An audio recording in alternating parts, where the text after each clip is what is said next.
வணக்கம்.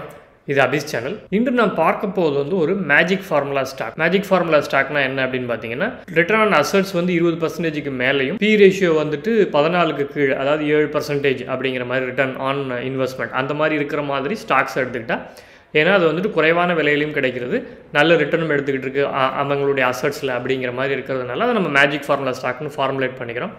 அப்படி ஒரு ஸ்டாக் வந்து டிஜிவி எஸ்ஆர்ஏஏசி அப்படிங்கிற ஒரு பங்கு அந்த லிஸ்ட்டில் நமக்கு கிடச்சிருக்கு. டிஜிவி எஸ்ஆர்ஏஏசி அப்படிங்கிறது என்னென்னு பார்த்தீங்கன்னா, TGV Sri Rayalaseema alkali and allied chemicals அப்படிங்கிற மாதிரி பொதுவில் பார்த்தீங்கன்னா ஒரு ஜென்ரலைஸ் பண்ணணும் அப்படின்னா, இது வந்து ஒரு கெமிக்கல் கம்பெனி.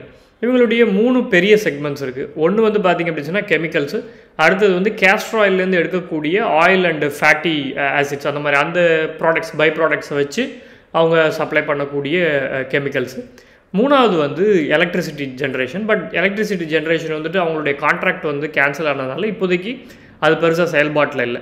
அந்த கெமிக்கல் செக்மெண்ட்லேயும் பார்த்தீங்க அப்படின்னு சொன்னால் காஸ்டிக் சோடா, காஸ்டிக் பொட்டாஷ் இந்த 2 பிளான்ட்டுமே அதிக அளவில் உங்களுக்கு ரெவென்யூ கொண்டு வந்துருக்கு. கிட்டத்தட்ட 85-90% வந்து இந்த 2 பிளான்ட்ஸ்லேருந்தே வந்துடுறது அப்படின்றதுனால காஸ்டிக் பொட்டாஷும் காஸ்டிக் சோடாவும் அதிலிருந்து வரக்கூடிய by products, even chlorine produce பண்ணுறாங்க, அந்த வாட்டர் ட்ரீட்மெண்ட்டுக்கு யூஸ் பண்ணக்கூடிய குளோரின். காஸ்டிக் சோடாவில் பார்த்திங்க அப்படின்னு சொன்னால் அது பல வகையான டெக்ஸ்டைல் இண்டஸ்ட்ரி எல்லாத்துலேயுமே வந்துட்டு அந்த சோடாவினுடைய காஸ்டிக் சோடாவினுடைய அப்ளிகேஷன் இருக்குது. ஸோ இது மாதிரி இவங்க ஒரு மேஜர்லி இது ஒரு கெமிக்கல் கம்பெனி அப்படின்னு வச்சுக்கலாம். கெமிக்கல் கம்பெனி அப்படிங்கும் போதே நமக்கு வந்து தெரிஞ்சிருக்கும், கடந்த சில காலாண்டுகளாகவே எல்லா கெமிக்கல் கம்பெனிஸுமே கொஞ்சம் மார்ஜின் ப்ரெஷரில் தான் இருக்காங்க. ஈவன் ஆர்த்தி இண்டஸ்ட்ரீஸ் கூட இறங்கக்கூடிய காரணம் அது ஒன் ஆஃப் த ரீசன்ஸ் அப்படின்னாலும் பெரும்பான்மையான கெமிக்கல் இண்டஸ்ட்ரீஸுக்கு ஒரு பயங்கரமான மார்ஜின் ப்ரெஷர் இருக்குது. ஸோ இந்த கம்பெனிக்கும் அந்த மார்ஜின் ப்ரெஷர் இருக்கிறதுக்கான வாய்ப்புகள் உண்டு. இருந்தாலும் இது ஒரு மேஜிக் ஃபார்முலா ஸ்டாக் அப்படிங்கிறதுனால நல்ல விலையில் கிடைக்குது நம்மளுடைய வேல்யூவேஷன் சொல்கிறதுனால இதனுடைய இன்ட்ரின்சிக் வேல்யூ என்ன, இதனுடைய க்ரோத் ஃபேக்டர் எப்படி இருக்குது, இதனுடைய மதிப்பு என்ன அப்படிங்கிறத நம்ம கணக்கிட்டு பார்ப்போம். இப்போ டிஜிவி எஸ்ஆர்ஏஏசி அப்படின்னு சொன்னேன். அந்த நிறுவனத்தினுடைய மொத்த பங்குகள் எண்ணிக்கை பார்த்தீங்கன்னா 10 கோடி. தற்போதைய விலை நான் பேசிகிட்டு இருக்கிற நேரத்தில் 107 ரூபாய்.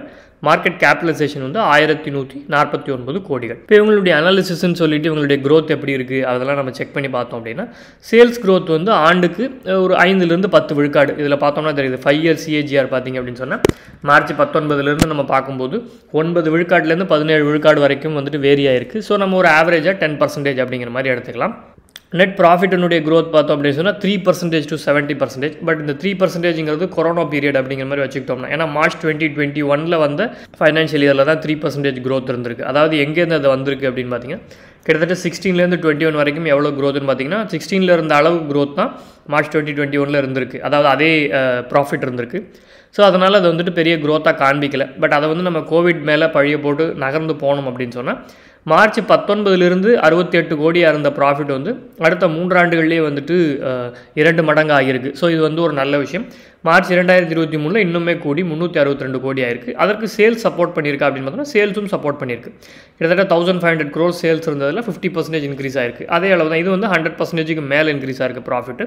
ஸோ அந்த வகையில் பார்த்தீங்கன்னா நெட் ப்ராஃபிட் க்ரோத் ரொம்ப அருமையாக இருக்குது 5 வருஷத்தில்.